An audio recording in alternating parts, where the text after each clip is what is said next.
Hello students, next problem number 10 చూద్దాం. So the assets and liabilities of Kavya on 2018 and on 31/12/2018 were as follows. So ఇక్కడ మనకు opening and closing both ఇవ్వడం జరిగింది. So opening and as well as closing అనేటువంటి రెండు ఇచ్చారు.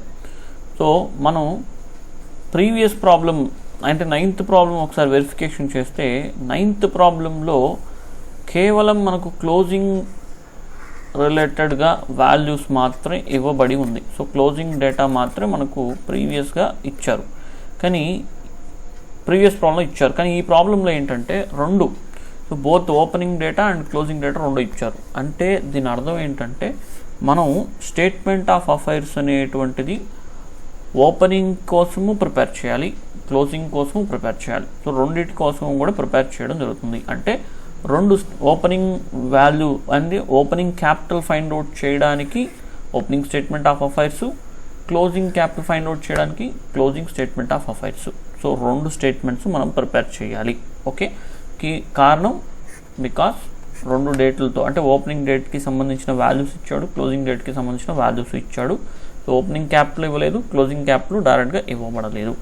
తర్వాత drawings during the year 2020 were 34,000, additional capital 30,000. So calculate the profit or loss for the year 2018. Calculate the profit or loss for the year 2018. ఇది మనకు ఇచ్చినటువంటి question, right. So ఇప్పుడు దీనికి సొల్యూషన్లోకి వెళ్దాం. సో మనం రెండు స్టేట్మెంట్స్ సపరేట్గా చేయాలా, రెండింటిని కలిపి ఒకే దాంట్లో రికార్డ్ చేసుకోవచ్చా అంటే రెండు కలిపి ఒకే దాంట్లో ప్రిపేర్ చేయవచ్చు. సో సపరేట్గా చేయవలసిన అవసరం లేదు. సో ఫస్ట్ మనం చేయాల్సిందల్లా కూడా ఈ స్టేట్మెంట్ ఆఫ్ అఫైర్స్ ప్రిపేర్ చేసి దీని ద్వారా క్యాపిటల్ వాల్యూస్ని ఫైండ్ అవుట్ చేయడమే. So capital values find out చేయడమే, రైట్. సో 1 by 1 తీసుకుందాం. సో మనకు cash in hand, so cash in hand value opening value 15,000, closing value 20,000. Cash in hand ఎక్కడ వస్తుంది, అసెట్ సైడ్లో రికార్డ్ చేస్తాం. So cash in hand 15,000 and 20,000. Next cash at bank 20,000, 30,000. Cash at bank 20,000 and 30,000. Next bills receivable 35,000 and 30,000. Bills receivable 35,000 and 30,000. Next sundry debtors 45,000 and 40,000. So sundry debtors opening value 45,000, closing value 40,000. Sundry debtors. Next stock value 25,000, 25,000. Stock value 25,000 and 25,000. Next fixed assets 16,000, 25,000.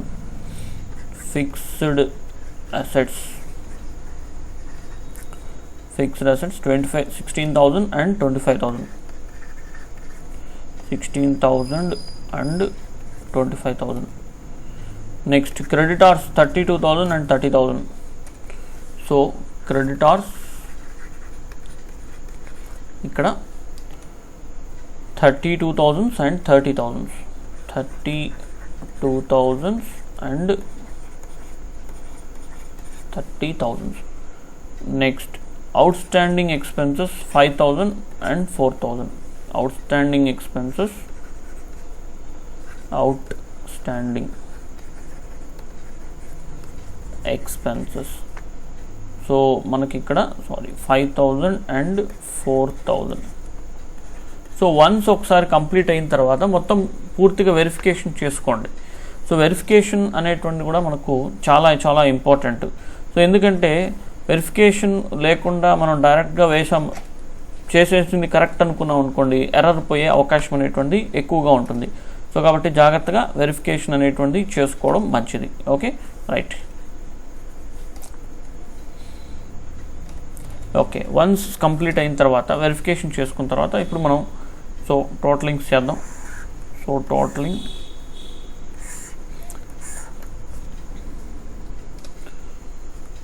Okay, మనకి ఇక్కడ opening related values మొత్తం add చేస్తే 1,56,000 వచ్చాయి and closing related మొత్తం add చేస్తే 1,70,000 వచ్చింది.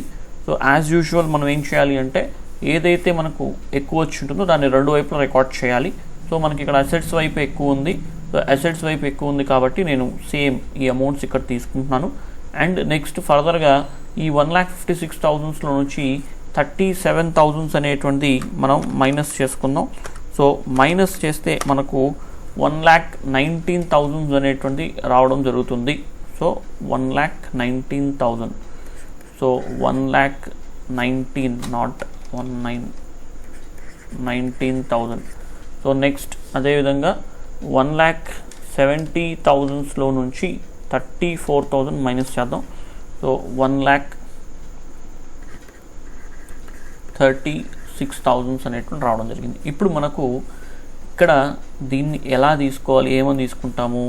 So capital వాల్యూస్గా తీసుకోవడం జరుగుతుంది. ఇది మనకు బ్యాలెన్సింగ్ ఫిగర్. ఓకే, సో ఇది మనకేమవుద్ది, ఓపెనింగ్ క్యాపిటల్ అవుతుంది. ఓపెనింగ్ క్యాపిటల్ ఇది మనకేమవుద్దంటే క్లోజింగ్ క్యాపిటల్ అవుతుంది.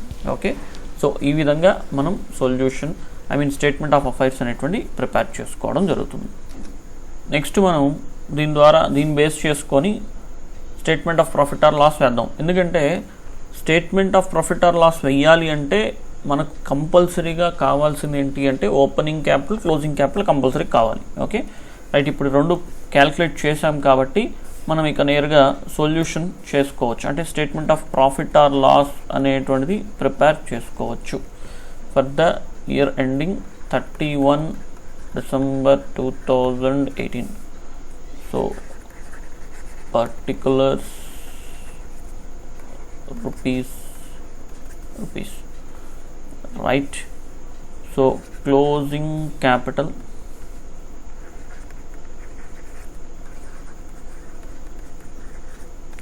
closing capital 31/12/2018. సో మనం క్యాలిక్యులేట్ చేసిన క్లోజింగ్ క్యాపిటల్ ఎంత అంటే 1,36,000.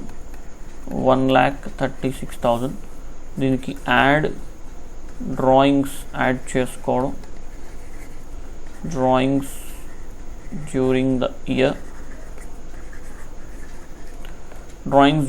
ఇయర్ మనకు ఎంత ఇచ్చాడు? సో ఇది యాక్చువల్గా 2018 పీరియడ్ తీసుకోండి. 2018 34,000 drawings, 34,000 00 and 017 1,70,000 minus additional capital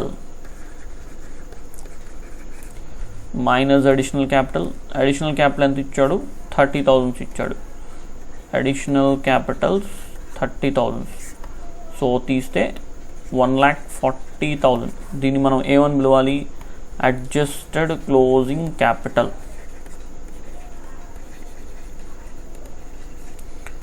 adjusted closing capital and ఇందులో నుంచి minus opening capital. Opening capital మనం క్యాలిక్యులేట్ చేసాం 1,19,000. 1,19,000. సో రిమూవ్ చేస్తే మనకు 21,000 అనేటువంటి రావడం జరుగుతుంది.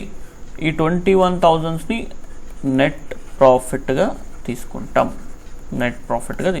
కారణం సో అడ్జస్టెడ్ క్లోజింగ్ క్యాపిటల్ ఎక్కువగా ఉంది, ఓపెనింగ్ క్యాపిటల్ తక్కువగా ఉంది. సో ఈ రెండింటి మధ్య వేరియేషన్లో ప్లస్ వస్తుంది కాబట్టి నెట్ ప్రాఫిట్గా తీసుకుంటాం. ఓకే, సో వీడియో స్టాప్ చేసి వీడియో పాస్ చేసి నోట్ చేసుకోండి. సో ఎప్పటికప్పుడు అంటే అప్పుడప్పుడు ఏం చేయాలంటే వినడమే కాకుండా రైటింగ్ కూడా చేసుకుంటూ వచ్చేసి నోట్స్ రాసుకోవడం కూడా చేసుకుంటూ వస్తే మీకు బోర్ కొట్టకుండా ఉంటుంది. లేదంటే ఒకటే ఎప్పుడు కంటిన్యూగా వింటూ ఉన్నారనుకోండి బోర్ కొడుతుంది. అండ్ నా సజెషన్ ఏంటంటే నేను ఒక చిన్న అడ్వైజ్ ఇస్తాను. మీరు ఎప్పుడైనా సరే ఈ ఎడ్యుకేషనల్ రిలేటెడ్ వీడియోస్ చూసేటప్పుడు దయచేసి పడుకొని మాత్రం చూడకండి. దయచేసి నిద్రపోతూ అంటే స్లీపింగ్ మోడ్లో అంటే స్లీపింగ్ పొజిషన్లో ఉండి మాత్రం చూడకండి. సో ఎందుకంటే నిద్ర వస్తుంది. సో ఎప్పుడైనా అంతే, మీరు నార్మల్గా ఒక క్లాస్ ఎట్లా వింటారో ఆ విధంగా ఉండి విన్నారంటే ఆటోమేటిక్గా మీకు ఇంట్రెస్ట్ అనేటువంటిది జనరేట్ అవుతుంది అనమాట.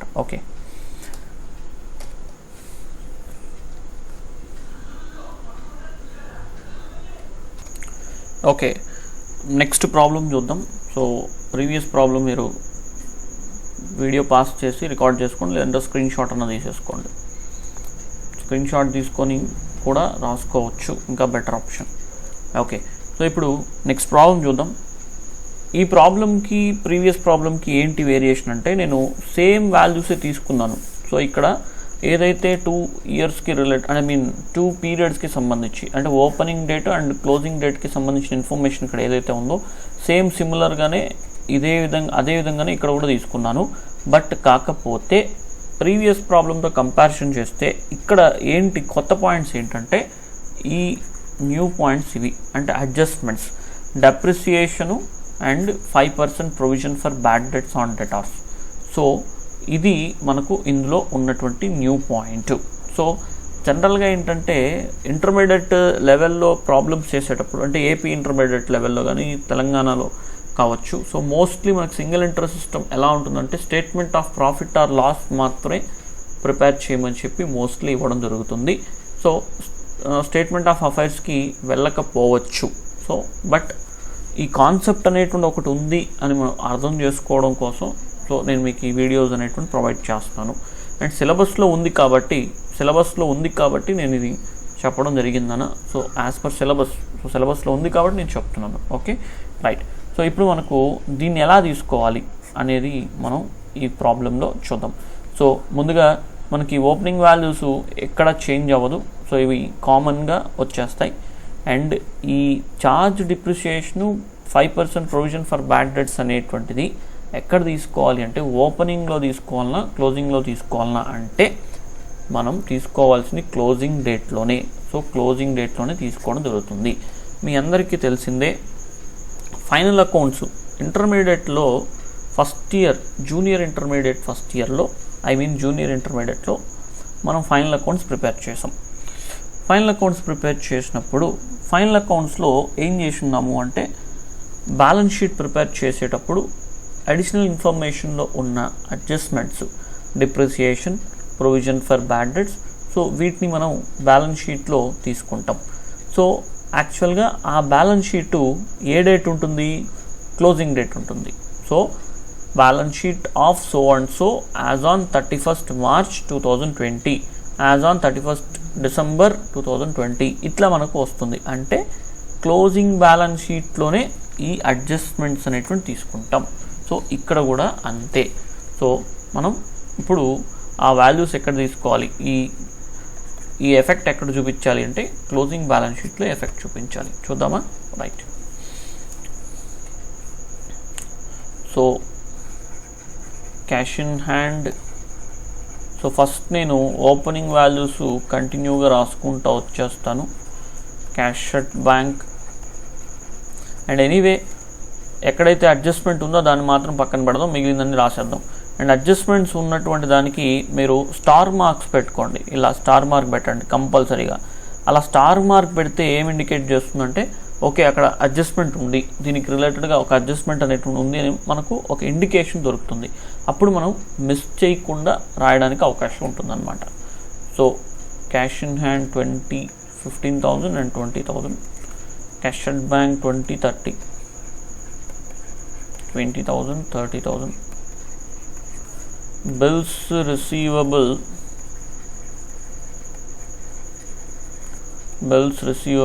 35,000 and 30,000. 35,000 and 30,000. Sundry debtors 45 and 40. ఇక్కడ స్టార్ మార్క్ ఉంది అంటే దానికి రిలేటెడ్ అడ్జస్ట్మెంట్ ఉంది అని దాని అర్థం. సో ఇప్పుడు దానికి రిలేటెడ్ అడ్జస్ట్మెంట్ ఏముంది మనకు provide 5% provision for bad debts on debtors. So debtors పైన 5% ప్రొవిజన్స్ తీసుకోమంటున్నాడు. సో ఇయర్ ఎండింగ్లో డెటార్స్ ఎంత ఉంది? 40,000 ఉంది. ఇక్కడ ఏం చెప్తున్నాడు? ఈ 40,000లో 5% తాను బ్యాడ్ డెట్స్ ఎక్స్పెక్ట్ చేయడం జరుగుతుంది. సో ఇది కేవలం ఎక్స్పెక్టేషన్స్ మాత్రమే. ప్రొవిజన్స్ అంటున్నాడు అంటే అది కేవలం ఎక్స్పెక్టేషన్స్ మాత్రమే, ఎగ్జాక్ట్గా జరిగింది కాదు. సో బ్యాడ్ డెట్స్ అంటే యాక్చువల్గా జరిగిందనేసి అర్థం. కానీ ప్రొవిజన్ ఫర్ బ్యాడ్ డెట్స్ అంటున్నాడు అని అంటే దాని అర్థం ఏంటంటే ఒక ఎక్స్పెక్టేషన్, ఒక ఎస్టిమేషన్ తీసుకోమంటున్నాడు. సో కాబట్టి ఇందులో 5% వాల్యూ, ఈ 40,000లో 5% రాకపోవచ్చు అని ఒక ఎక్స్పెక్టేషన్స్ తీసుకుంటున్నాం. అందుకు మనం సమ్ అరేంజ్మెంట్స్ చేసుకుంటున్నాం. సో ఆ అరేంజ్మెంట్స్నే ప్రొవిజన్స్ అంటాం. సో ఇప్పుడు ఇక్కడ డెటార్స్ రికార్డ్ చేసి 45,000 అండ్ ఇందులో మనం చేయాల్సింది క్లోజింగ్ వాల్యూస్ రాసేటప్పుడు ఆ 40,000 మైనస్ 5%, 40,000 మైనస్ 5%. సో ఎంత? 5% ఆఫ్ 40,000, 40,000కి 5% వాల్యూ ఎంత అని అంటే 2 zeros క్యాన్సిల్, 2,000 రూపీస్. సో ఆ 2,000ని మైనస్ చేసి రిమైనింగ్ అమౌంట్ తీసుకోవడం, ఆ 2,000ని మైనస్ చేసి రిమైనింగ్ అమౌంట్ తీసుకోవడం. ఓకే, సో ఇలా మనం ప్రొవిజన్ ఫర్ బ్యాడ్ డెట్స్ని చూపించుకోవచ్చు. సో ఎక్కడ చూపించాలి? క్లోజింగ్ డేట్లోనే చూపించాలి. ఓపెనింగ్ డేట్లో చూపించండి, క్లోజింగ్ డేట్లోనే చూపించండి. Next stock 25,000, 25,000, 25,000, 25,000. Next fixed assets adjustment ఉంది. ఏముందో చూద్దామా? సో అడ్జస్ట్మెంట్ ఏముందంటే charge depreciation 10% on fixed asset. So ఇప్పుడు ఇక్కడ మనకు 25,000, 25,000 రెండు 25,000 ఉన్నాయి. ఈవెన్ దో మనకు 25,000 ఉన్నప్పటికీ కూడా క్లోజింగ్ బ్యాలెన్స్ షీట్ ఏదైతే ఉంటుందో, క్లోజింగ్ వాల్యూ ఏదైతే ఉంటుందో ఆ వాల్యూ పైనే మనం క్యాలిక్యులేట్ చేసుకోవాలి. అంటే ఈ 25,000 పైన డిప్రిసియేషన్ క్యాలిక్యులేట్ చేస్తున్నాను నేను ఇప్పుడు closing value. So closing value ఏదైతే ఉంటుందో ఆ క్లోజింగ్ వాల్యూ పైన నేను డిప్రిసియేషన్ క్యాలిక్యులేట్ చేస్తున్నాను. Okay right, 25,000 into 10%. So 22,500, 22,500. Next creditors 32,000 and 30,000. Creditors 32,000 and 30,000. Next outstanding expenses 5,000 and 4,000. Outstanding expenses 5,000 and 4,000. So ఇది మనకు వచ్చినటువంటి టోటల్. సో ఇప్పుడు ఉన్నటువంటివన్నీ రికార్డ్ చేసుకుంటూ వచ్చేసాము. సో నెక్స్ట్ ఫర్దర్గా మనం opening capital, closing capital find out చేద్దాం. సో ఇప్పుడు ఇక్కడ ప్రీవియస్ ప్రాబ్లంలో ఏదైతే ఓపెనింగ్ క్యాపిటల్ వచ్చిందో సేమ్ అదే ఇక్కడ కూడా రావడం జరుగుతుంది. సో బికాజ్ నో చేంజ్ అనమాట, ఎక్కడ కూడా వాల్యూస్ మారలేదు. సో అదే వచ్చింది కాబట్టి సో 1,56,000 అట్లానే తీసుకుందాం. నో చేంజెస్ వచ్చాయి, చిన్న చేంజ్ ఫిక్స్డ్ అసెట్స్లో మారినాయి. ఓకే టోటల్ వేద్దాం. ఓకే ఇక్కడ మనకు వచ్చిన టోటల్స్ 1,65,000 అండ్ 1,65,500. సో సేమ్ ఇక్కడ కూడా తీసుకోవాలి. సో 1,65,000, 1,65,500. ఈ 1,65,000లో నుంచి మనం ఈ 37,000ని మైనస్ చేస్తాం. సో మైనస్ చేస్తే మనకు 1,28,000 వచ్చింది. సో 1,28,000. సో 1,28,000 ఓపెనింగ్ క్యాపిటల్ అవుతుంది. అదేవిధంగా 1,65,500లో నుంచి 34,000ని మైనస్ చేస్తే 1,31,500 వస్తుంది. సో ఇది మనకు క్యాపిటల్ వాల్యూ. సో ఇది మనకేంటంటే క్యాపిటల్ వాల్యూ. సో ఈ క్యాపిటల్ బ్యాలెన్సింగ్ ఫిగర్స్, ఇవి మనకు బ్యాలెన్సింగ్ ఫిగర్స్ అవుతాయి. Okay right. నెక్స్ట్ సో ఇప్పుడు మనం నెక్స్ట్ ఏం ప్రిపేర్ చేయాలి, statement of profit or loss prepare చేయడమే. సో గుర్తుపెట్టుకోండి, క్లోజింగ్ వాల్యూస్ ఏదైతే ఉంటుందో ఆ క్లోజింగ్ వాల్యూస్ పైన ఈ 5% 10% అనేటువంటి అడిషనల్ ఇన్ఫర్మేషన్లో ఇచ్చేటువంటి అడ్జస్ట్మెంట్స్ ఏదైతే ఉంటుందో వాటిని తీసుకోవాలి. ఓకే, ఓపెనింగ్ వాల్యూస్ పైన కాదు, క్లోజింగ్ వాల్యూస్ పైన తీసుకోండి. Right. Next statement of profit or loss of Kavitha. Particulars rupees. So ముందుగా క్లోజింగ్ క్యాపిటల్ 31/12/2018. 31/12/2018. సో ఎంత ఉందంటే మనకి ఇక్కడ value 1,31,500. 1,31,500.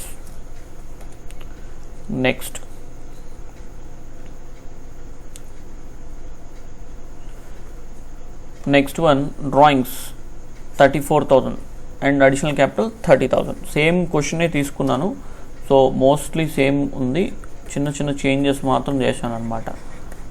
Drawings 34,000. So 500, 517, 1,75,000. Sorry 1,65,000. I'm sorry 1,65,500.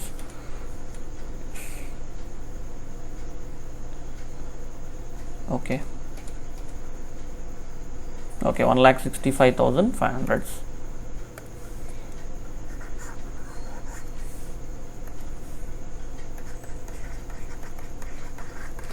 and minus additional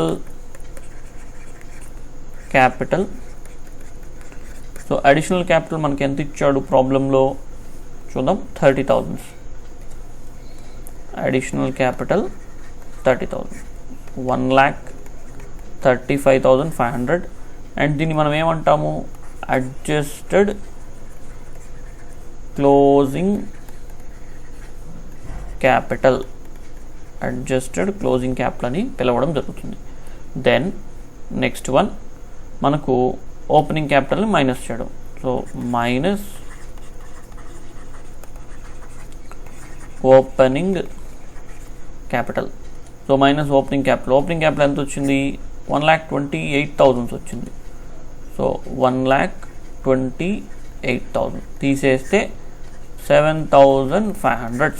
so ఇది మనకు వచ్చేటువంటి net profit. Simple. So simple.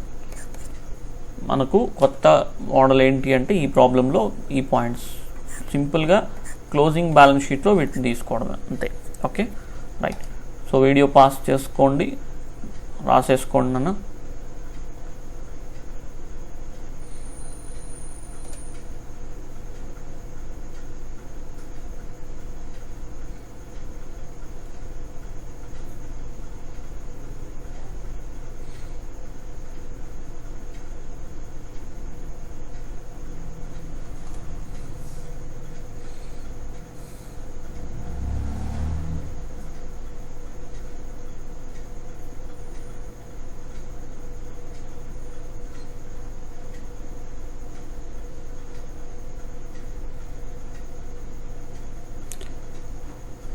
So screen shot తీసుకొని రాసుకోండి, లేదా డైరెక్ట్గా రాసుకోండి.